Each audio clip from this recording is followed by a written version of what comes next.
નમસ્કાર મિત્રો, અમારી યુટ્યુબ ચેનલમાં આપનું હાર્દિક સ્વાગત છે। તો મિત્રો, આપણે જોઈશું માં મેલડીએ ભૂતડા દાદાનો પાળિયો બનાવ્યો એના વિશે આપણે જાણીશું। તો મિત્રો, જાલમ કાકા જે માતા મેલડી અને માતા સધીના ભુવાજી છે અને તેઓ આજુબાજુના ગામડાઓમાં ભુવાપણી કરવા જતા હતા અને ગમે તેવા દુઃખ ભાગીને ભૂકો કરી નાખતા।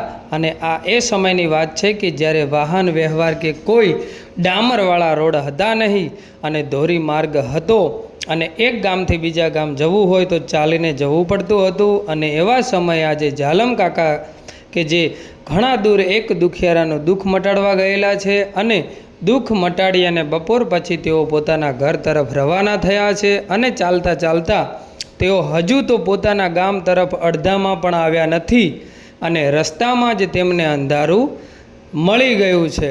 ત્યારે મનમાં વિચાર કરે છે કે આ મોટું ઘટાદાર પીપળાનું વૃક્ષ છે તો લાય એના નીચે આરામ કરી લઉં અને સવાર પડતાની સાથે જ અહીંયાથી હું નીકળી જઈશ। અને આમ આખા દિવસના થાકેલા આ જાલમ કાકા પીપળાના ઝાડ નીચે આરામથી સૂઈ જાય છે અને ત્યારે આખી રાત વીતી ગઈ અને સવાર પડી ગઈ છે, પરંતુ જાલમ કાકા ઉઠવાનું નામ લેતા નથી, કારણ કે આખા દિવસના ચાલેલા તેથી પોતે થાકી ગયા છે, માટે ત્યાં જ પોઢેલા છે। અને આમ કરતાં કરતાં બપોર થવા આવી છે, પરંતુ હજી સુધી જાલમ કાકાની આંખ ખુલતી નથી। પરંતુ ત્યારે ઊંઘમાં ને ઊંઘમાં એમના કાને અવાજ સંભળાણો અને રામ બોલો ભાઈ રામ, રામ બોલો ભાઈ રામ। જાલમ કાકાની આંખ ખુલી ગઈ અને આંખ ખોલીને જુએ છે તો સામે દૂરથી એક આખું એ ગામ માથે નનામી ઉપાડી અને 40-50 માણસો આવી રહ્યા છે। ત્યારે એમને દૂરથી આવતા જોઈ અને જાલમ કાકા જાગી ગયા અને આકાશ સામું નજર કરે છે તો હા આજે તો બપોર થવા આવી છે અને મને આટલી બધી ઊંઘ કેવી રીતે આવી ગઈ, મને કંઈ ખબર કેમ ના પડી। અને આમ વિચાર કરે છે, પછી સામેથી આવેલી નનામી જોઈ અને પછી બે હાથ જોડી અને નનામી સામું એટલે કહે છે કે હે ભગવાન, આ જે પણ આત્મા આ ધરતી છોડીને ગયો છે એ આત્માને શાંતિ આપજે અને નવો સારો એવો જન્મ આપજે। અને આમ આટલું કહીને આંખો ખોલી ત્યાં તો પેલા નમામી લઈને આવેલા માણસો આ પીપળાના ઝાડ પાસે આવી ગયા અને ત્યાંથી જેવા નીકળવા ગયા એની સાથે ત્યાં આખું એ ગામ ચોંટી ગયું। ત્યારે એક બાજુ જાલમ કાકા આ ઘટનાને નજરો નજર જોઈ રહ્યા છે તો બીજી બાજુ આ નનામી લઈને આવેલા બધા જ માણસો ત્યાં ચોંટી ગયા છે। એટલા માટે જાલમ કાકા થોડીક વાર તો મનમાં વિચાર કરે છે, અહીંયા આ નનામી થોડીક વાર ઊભા રહી અને વિસામો આપવાનો એમનો નિયમ હશે અને આમ થોડીક વાર થઈ અને પછી તો ગામના બધા જ માણસો ત્યાંથી નનામીને ખૂબ ખેંચે છે, પરંતુ નનામી ત્યાંથી ખસતી નથી। અને ત્યારે આ ઘટના જોઈ જાલમ કાકા ઊભા થઈ ગયા અને ઊભા થઈ અને આ ગામના માણસો પાસે આવ્યા અને કહે છે કે હે ભાઈ, અહીંયા કેમ ચોંટી ગયા છો, અહીંયાથી આગળ તો ચાલો। ત્યારે ગામના સૌ માણસો ખૂબ જ તાકાત લગાવે છે, પરંતુ નનામી ત્યાંથી એક દોરા જેવી પણ ખસતી નથી। તેથી ગામના માણસો બોલ્યા કે હે કાકા, નમામી ચોંટી ગઈ છે અને અહીંયાથી એક જરા પણ હલતી નથી। ત્યારે જાલમ કાકા કહે છે, મને લાગે છે કે તમે બધા મજાક કરો છો, હું મદદ કરું છું। ત્યારે ગામના માણસો બોલ્યા કે આવો કાકા, તમે પણ આજમાં આવી જુઓ। અને ત્યારે જાલમ કાકા નનામીને પકડે છે અને પોતાની તાકાતથી જોરથી આગળ ધક્કો મારે છે, પરંતુ જાણે ત્યાં પથ્થરની શિલા હોય એમ ત્યાં નનામી ચોંટી ગઈ છે અને ત્યાંથી આગળ ખસવાનું જરાય નામ લેતી નથી। ત્યારે જાલમ કાકા ગામના માણસોને કહેવા લાગ્યા કે હે ભાઈ, આ તો ગજબ થઈ ગયો છે અને આ નનામી અહીંયા પીપળાના ઝાડ નીચે ચોંટી કેમ ગઈ છે અને શું આ પહેલી વાર થયું છે કે પછી અહીંયા ઘણીવાર આવું બનેલું છે? ત્યારે આટલી વાત સાંભળીને સાથે ગામના માણસો કહેવા લાગ્યા કે હે કાકા, અમે અહીંયાથી ક્યારેય નનામી લઈને નીકળ્યા નથી અને અમારા પૂર્વજો વખત એકવાર આવું થયેલું છે કે અહીંયાથી તેઓ નનામી લઈને નીકળ્યા હતા અને એ નનામી અહીંયા ચોંટી ગઈ હતી, માટે ત્યાર પછી અમે ક્યારે આ રસ્તેથી નીકળ્યા ન હતા, પરંતુ આજે અહીંયા બાજુથી મોત થયું હતું અને પહેલો રસ્તો અમને ખૂબ જ દૂર પડતો હતો, માટે અમને એમ લાગ્યું કે હવે તો થોડું કાંઈ થતું હશે, માટે જેવા અહીંયાથી ચાલવા ગયા ને એની સાથે જ નનામી અહીંયા ચોંટી ગઈ છે। તો બોલો હવે શું કરવું? ત્યારે આટલી વાત સાંભળીને સાથે જાલમ કાકા કહે છે કે હવે લાગે છે કે નનામી અહીંયાથી પાછી વાળવી પડશે, ચાલો આમને પાછી લઈ લઈએ. અને આમ આટલું કહીને નનામી પાછી વાળી. ત્યાં તો નનામી પાછી પણ પડતી નથી અને આગળ પણ ચાલતી નથી. ત્યારે ગામના માણસો કહે છે કે ભાઈઓ હવે શું કરીશું અને કોને જઈ અને આવી વાત કરીએ અને હવે આનો નિર્ણય શું આવશે? ત્યારે જાલમ કાકા કહે છે કે અહીંયા જ નનામી નીચે ઉતારી દો, આનો તોડ હું તમને કાઢી આપું છું. ત્યારે નનામી ત્યાં નીચે મૂકી અને એક ભાઈને કહ્યું કે આ નનામીની માથે એક તલવાર બાંધી દો, નહીંતર આ નનામી અહીંયા રહેશે નહીં. ત્યારે ગામના બીજા માણસોએ આ સૌના ઉપર એક તલવાર બાંધી દીધી અને પછી ગામના સૌ માણસોએ પીપળાના ઝાડ નીચે જાલમ કાકા બેસાડે છે અને પછી કહે છે કે ભાઈઓ જુઓ, હું એક વટે માર્ગ પરદેશી છું અને હું માતા મેલડી અને માતા સધીનો ભગત છું અને આજે હું તમને આ નનામીનો તોડ કાઢી આપું છું, બોલો માનશો? ત્યારે ગામનો મુખી આગળ આવીને એટલું બોલ્યો કે કાકા, અહીંયા મજાક કરવાની વેળા નથી અને આ એક એવો પ્રસંગ છે કે આ પ્રસંગમાં ઘણીવાર કરવી પણ યોગ્ય નથી અને જો કદાચ તમે ખોટું બોલતા હશો ને તો આ ગામમાંથી નીકળવું ભારે પડી જશે.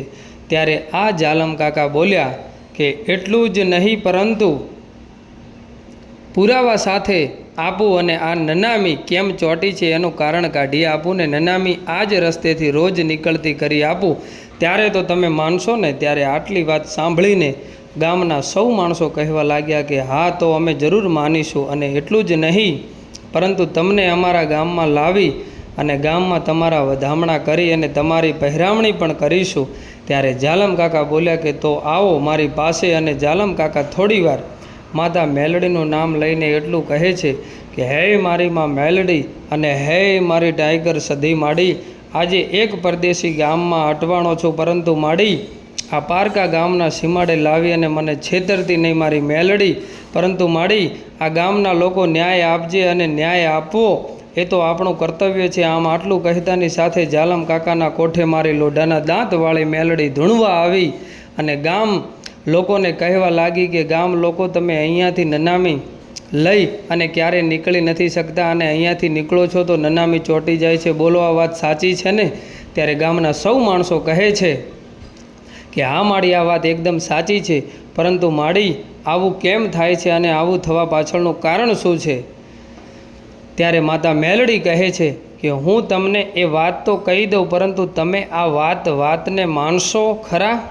ત્યારે ગામના માણસો કહે છે કે માડી કેમ ના માનીએ અને માડી જો તારી વાત ના માનીએ તો પછી અમે મૂર્ખ કહેવાઈએ. માડી અમારા ગામની આ સમસ્યાનું જો નિરાકરણ થઈ જાય ને તો માડી તમારા ભુવાજીને અને તમે કહો એમ અમે રાજી કરીશું. માં મેલડી એટલું કહે છે કે સાંભળો ગામ લોકો, આજે હું મેલડી તમને એમ કહું છું કે આ પીપળાના ઝાડ નીચે ઘણા સમય પહેલાં કોઈ વરરાજાનું મોત થયું હતું ખરા? ત્યારે આટલી વાત સાંભળતાની સાથે જ આજુબાજુના ગામના માણસો અંદરો અંદર ચર્ચાઓ કરવા લાગે છે. ત્યારે જાલમ કાકાના કોઠે માતા મેલડી ફરી કહે છે કે ગામ લોકો, તમે મારી વાત સાંભળીને ચૂપ કેમ થઈ ગયા? અરે તમારા દાદાજીને પૂછો, એ તમને જવાબ આપશે કે અહીંયા વર્ષો પહેલાં કોઈ વરરાજાનું માથું કપાણું હતું.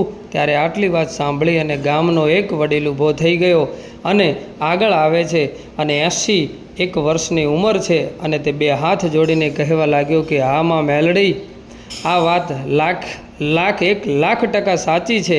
આ વાત સાચી છે અને હા, અહીંયા ઘણો વર્ષ પહેલાં એક જાન આવી હતી અને વરરાજા અમારા જ ગામમાં પરણવા આવ્યા હતા, પરંતુ ખબર નહીં ઘટના શું બની અને જેની સાથે પરણવાનું હતું એ સ્ત્રી ગળે ફાંસો ખાઈ અને મરી ગઈ હતી. અને પછી જ્યારે જાન ગામના જાપેથી પાછી ફરી ત્યારે વરરાજાને ખૂબ જ આઘાત લાગ્યો અને તે પીપળાના ઝાડ નીચે અહીંયા આવીને બેસી ગયો હતો અને એના જાનૈયાઓ એટલું કહ્યું કે એકવાર હું પરણવા આવ્યો હતો અને હવે જો અહીંયાથી પાછો જઈશ તો ગામમાં મારું મોઢું કોને બતાવીશ? અરે મારી માને શું કહીશ? અને આમ આટલું કહી અને વરરાજાએ પોતાની જ તલવારથી અહીંયા પોતાનું મસ્તક કાપી નાખ્યું હતું અને એ મોતને ઘાટ ઉતરી ગયા હતા. અને પછી તેના સૌને અહીંયા જ પીપળાના ઝાડ નીચે અગ્નિ સંસ્કાર કરવામાં આવ્યા હતા. ત્યારે આટલી વાત સાંભળતાની સાથે આખું ગામ જામલ કાકાના પગમાં પડી ગયું અને કહે છે કે હે માં મેલડી, પરંતુ એ મોતને અને આ અર્થીને શું લેવા દેવા? ત્યારે માં મેલડી કહે છે કે અહીંયા એનો આત્મા ભટકે છે અને અહીંયા જેટલી પણ નનામીઓ નીકળે છે એને જોઈ અને તેનું લોહી ઉકળી જાય છે અને તેને ગુસ્સો આવી જાય છે અને તેને અહીંયાથી નનામી તો નહીં નીકળવા દે, પરંતુ જો તમારે અહીંયાથી નનામી નીકળવા દેવી હોય તો એ માણસને પાળીઓ બનાવો અને પાળીઓ બનાવી અને તેની પૂજા કરો. અને ગામમાંથી જ્યારે પણ આ જગ્યાએથી નનામી નીકળે ને તો અહીંયા પીપળાના ઝાડ નીચે એક વિસામો કરી અને પછી અહીંયાથી ચાલતા થજો, તો પછી તમારે આવું નહીં થાય. અને જો આ વાત તમને ખોટી લાગતી હોય તો હવે નનામી ઉપાડીને જુઓ, અને જો નનામી અહીંયાથી ચાલતી ના થાય તો મારું નામ પણ મેલડી નહીં. અને નામ ઝાલમ કાકાએ આટલી વાત કહી અને પછી તો આ ગામના સૌ માણસો કહેવા લાગ્યા કે જો આ વાત સાચી હોય તો હવે નનામી અહીંયાથી ચાલતી જોઈ. અને આમ આટલું કહી અને જેવી નનામી ઉપાડી ત્યાં તો નનામી ત્યાંથી આગળ ચાલવા લાગી. ત્યારે ગામના સૌ માણસો કહે છે કે જામલ કાકા, અમે હમણાં જ આ અર્થીને અગ્નિ સંસ્કાર આપી અને પાછા આવીએ છીએ, ત્યાં સુધી તમે ગામમાં રહેજો, તમે જતા નહીં. અને આમ પછી તો એ નનામીના અગ્નિ સંસ્કાર કરી અને ગામના સૌ માણસો પાછા આવે છે અને નાહી ધોઈને ઝાલમ કાકાને પોતાના ઘરે લઈ જાય છે. અને માતા મેલડીના કયા પ્રમાણે તેઓ ત્યાં એક પાળીઓ બનાવે છે અને એ દિવસથી ક્યારેય ગામના પાદરેથી કે પીપળાના ઝાડ નીચેથી અર્થી ઊભી રહેતી નથી. અને મિત્રો, આમ માતા મેલડી આ ગામને આવી રીતે બચાવે છે. તો મિત્રો, આવી જ રીતે અમારા વિડીયો પસંદ આવે માં મેલડીના ઇતિહાસના, માં સદીના ઇતિહાસના, તો લાઈક, શેર અને કોમેન્ટ કરવાનું ભૂલશો નહીં અને સબસ્ક્રાઈબ કરતા જજો મિત્રો. જય મેલડીમાં, જય સદીમાં.